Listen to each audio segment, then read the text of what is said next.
آخرت میں مغفرت۔ اب دیکھو اس کی کتنی فکر ہونی چاہیے اور اس کی کتنی طلب ہونی چاہیے اور اس کے لیے کتنی محنت ہونی چاہیے۔ ایک بات، اور دوسری بات، دنیا میں سب سے بھاری کام چاند پر جانے سے بھی زیادہ بھاری کام،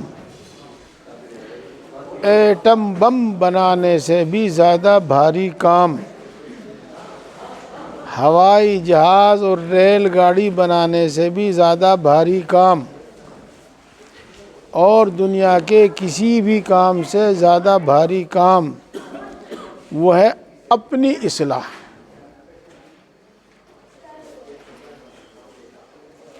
اصلاح کا مفہوم آج آپ نے خوب سمجھ لیا، اور اس کی ایک دلیل، ایک ثبوت، اور کسی کام کے واسطے اللہ رب العزت نے انبیاء نہیں بھیجے، اس کام کے واسطے اللہ نے انبیاء بھیجے۔ اگر یہ کام ایسا ہی آسان ہوتا کہ انسان خود کر لیتا تو انبیاء کو نہ بھیجا جاتا، اور کسی دوسرے کام کے واسطے انبیاء نہیں بھیجے۔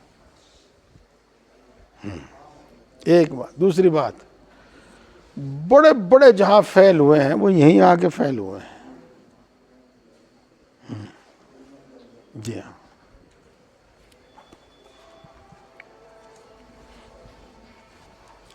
کسی سے شراب نہیں چھوٹی، کسی سے شباب نہیں چھوٹا، فیل ہو گئے، بس وہیں رکھ دو، ابھی کوئی ہاں رکھ دو، ہاں۔ اور یہاں تک فیل ہوئے کہ اسی پر اتر آئے کہ یہ کوئی غلط کام ہی نہیں ہے۔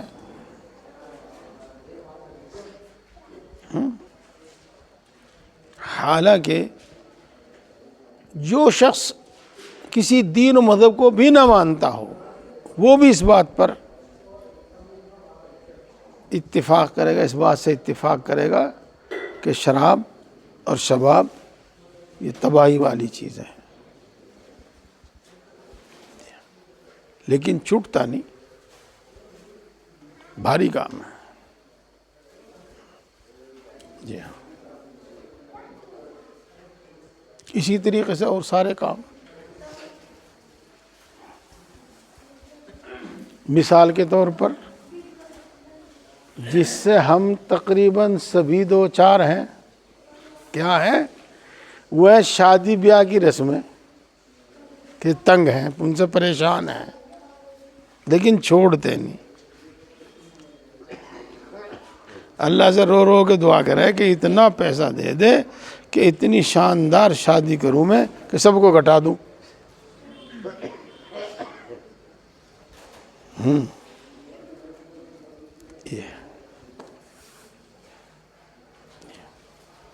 اور ایک کام کر لو، یہ سب سے آسان ہو جائے گا۔ ایک کام کر لو، یہ سب سے زیادہ آسان ہو جائے گا۔ اس کی مثال حضرت ابو بکر صدیق رضی اللہ تعالی عنہ، رسول اللہ صلی اللہ علیہ وسلم کی ہر بات کو بے چوں چرا تسلیم کرنا اور ہر بات پر عمل کرنا، بس۔ ہاں، پہلا مصرع تو مجھے یاد نہیں آ رہا ہے، دوسرا مصرع یاد آ رہا۔ کچھ ایسی بات ہے کہ جس مضمون کی ضرورت ہوتی ہے وہ فوراً یاد آ جاتا ہے۔ دامن کس بگیر و پس بیا، مولانا روم کا ایک شعر ہے یہ، کسی کا دامن پکڑ لے اور اس کے پیچھے پیچھے چل، دامن کس بگیر وہ پس بیا، کسی کا دامن پکڑ لے اور اس کے پیچھے پیچھے چل، یہ اس میں بس پھر یہ آسان ہے۔ میں کلکتہ گیا تھا مظاہر مدرسے کی طرف سے ہی پہلی بار، وہاں ایک اسٹیشن ہے ہاوڑا اسٹیشن، وہاں میں اترا اور مجھے دور جانا تھا، ایک جگہ دور۔ تو پہلے تو میں وہیں بھائی کون سی بس جاگی، کون سی بس جاگی، کون سی بس جاوے گی، یہ پوچھتا پھرا۔ کسی نے بتایا وہاں ملے گی، کسی نے بتایا وہاں ملے گی، کسی نے وہاں پتہ ملے گی۔ جب ہم پوچھ پاچھ کر وہاں پہنچے تو کسی نے بتا کے تو جا لی، اب انتظار کیجئے دوسری آوے گی۔ ہاں جی، پھر چلو خیر اس میں ہم بیٹھ گئے۔ اب ہم بار بار پوچھتے رہے بھائی ملک بازار کب آئے گا، ملک بازار کب آئے گا، آ گیا کا ملک بازار۔ اب ہم یوں پوچھتے رہے، چلو جی اللہ اللہ کر کے وہ ملک بازار بھی آ گیا۔ پھر ہم پوچھتے رہے کہ بھائی کہاں جانا، کدھر جانا، کوئی کہ اس ناکے سے چلے جا، کیا کہیں وہ آج کل کہ رائٹ کو ہو کے پھر لیفٹ کو ہو لیے، پھر لیفٹ کو ہو کے پھر رائٹ کو ہو لیے۔ وہ کسی بھی طریقے سے خیر بہرحال پہنچ گئے، وقت بھی بہت لگا اور پوچھ تاچھ بھی بہت ہوئی جی۔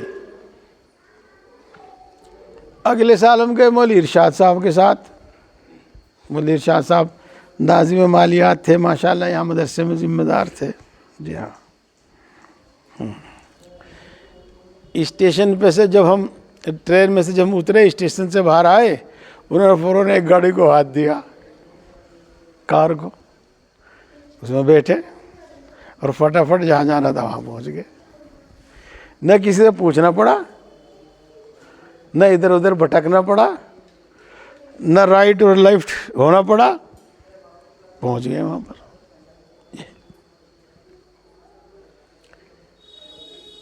میں نے کلکتے ہی میں ایک مجمع میں یہ مثال دی تھی اور وہی میں آپ کو بتا رہا ہوں۔ یہ آسان اس طرح ہو جاتا ہے کہ کسی کا دامن پکڑو اور اس کے پیچھے پیچھے چلو،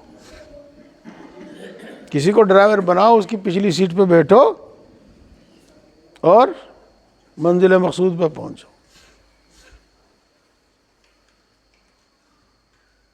بتاؤ جی ہاں۔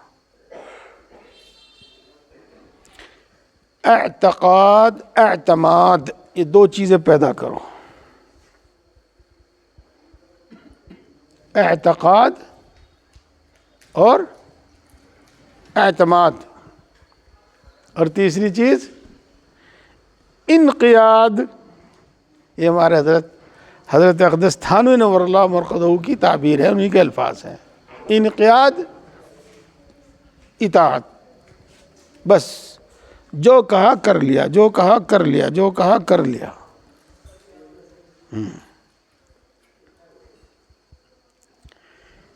میرے ایک استاد ہی کی طرح تھے، استاد تو نہیں تھے، میں نے ان سے کچھ پڑھا تو نہیں باضابطہ، لیکن استاد کی طرح ہی تھے۔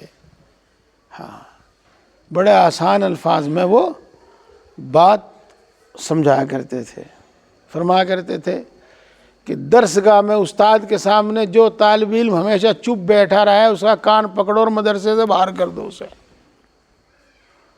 یہ کچھ نہیں پڑھنے پڑھانے کا، چپ بیٹھا رہے یہ۔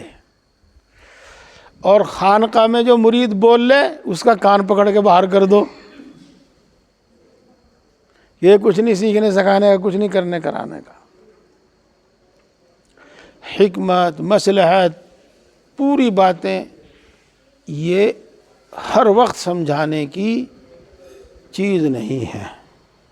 پہلے اتباع اور شروع کر دو، پھر سب کچھ انشاءاللہ سمجھ میں آتا چلا جائے۔ اعتقاد، اعتماد، انقیاد، جی ہاں، تین بات اسی میں آ گئی۔ اور چوتھی چیز، کھانا تیار ہے بھائی؟ پانی کھا سب چیز بہت اچھا چھو. پھر اس کے بعد فرماتے ہیں اطلاع و اتباع، اپنے حالات کا کچا چیٹھا، بالکل کچا چیٹھا، نہ کچھ چھپاؤ نہ کوئی بڑھاؤ نہ گھٹاؤ، اپنے شیخ کو بتاؤ. پھر وہاں سے جو ہدایت ہو اس کا اتباع، انقیاد، اعتقاد، اعتماد، انقیاد، اطلاع، اتباع، بس پھر کام آسان ہے. جی 2 باتیں آج آپ کو بتائی، ان کو زیادہ اہمیت دینا، جذبات پر قابو کرنا اور خواہشات پر قابو کرنا سیکھو. جی ہاں اچھا چلو، باتیں تو ہوتی رہتی ہیں، یہ تو خالی وقت سے فائدہ اٹھانے کے واسطے میں نے کچھ باتیں آپ کے سامنے کہہ دی. چلو پیچھے سے اٹھنا شروع ہو جاؤ اور کھانا کھاؤ، پہلے بیٹھو. چلو سب